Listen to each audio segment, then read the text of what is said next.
personality, my interests, my talents, my strengths, weaknesses, are because of my father.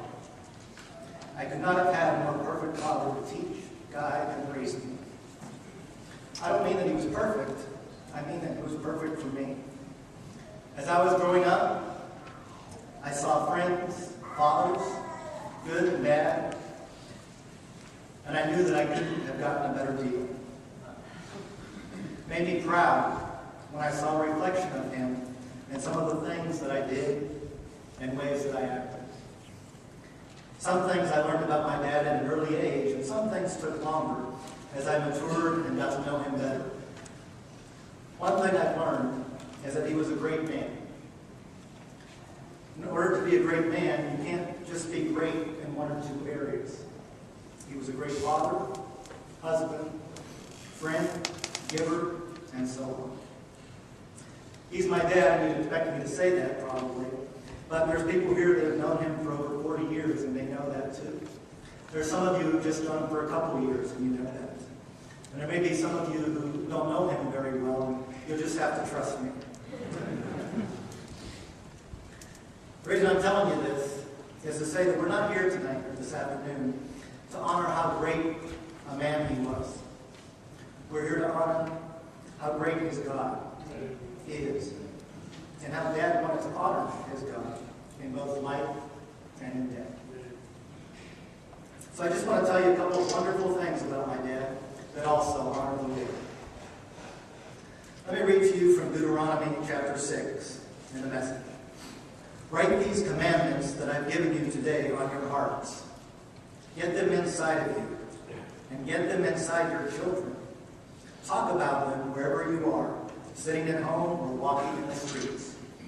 Talk about them from the time you get up in the morning to when you fall into bed at night. Tie them on your hands and foreheads as a reminder. Inscribe them on the doorposts of your homes and on your city gates. And my dad did that. He didn't have a whole lot of money when we were growing up, because we had 6 kids, and wife who liked to shop. Before my mom died of cancer 12 years ago, he liked to tell people that when he died, he wanted his ashes spread over the wall, so that mom would come visit him twice a week.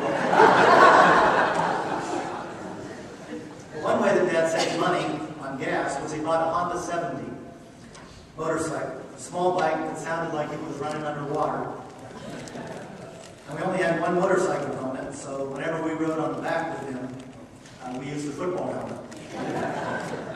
And as Dad used to say, that's the truth with my hand up.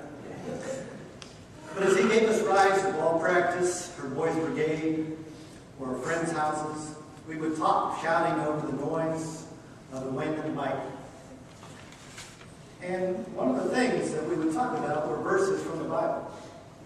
Oftentimes, we would be riding in the evening and get to see a beautiful sunset.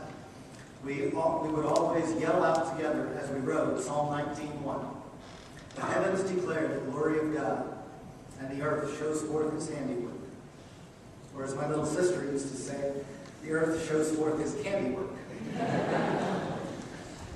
But back to that part in Deuteronomy about getting them inside of you and inside of your children.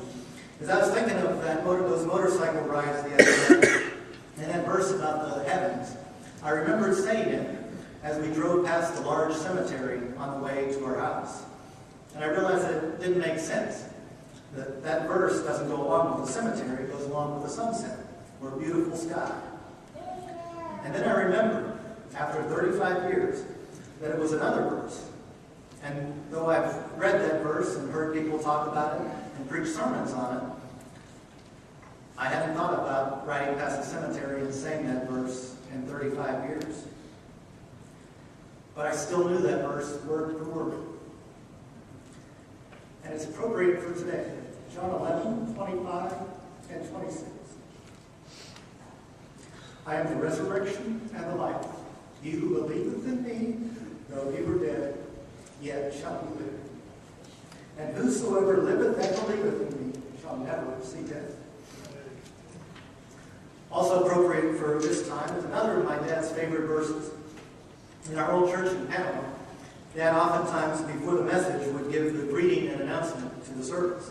And he would do that with different verses, but his favorite was Psalm 84:10. Better is one day in your courts than 1,000 elsewhere. I would rather be a doorkeeper in the house of my God than dwell in the tents of the wicked. He was talking about the church as God's house, but now he's in his very presence, where he's always wanted to be.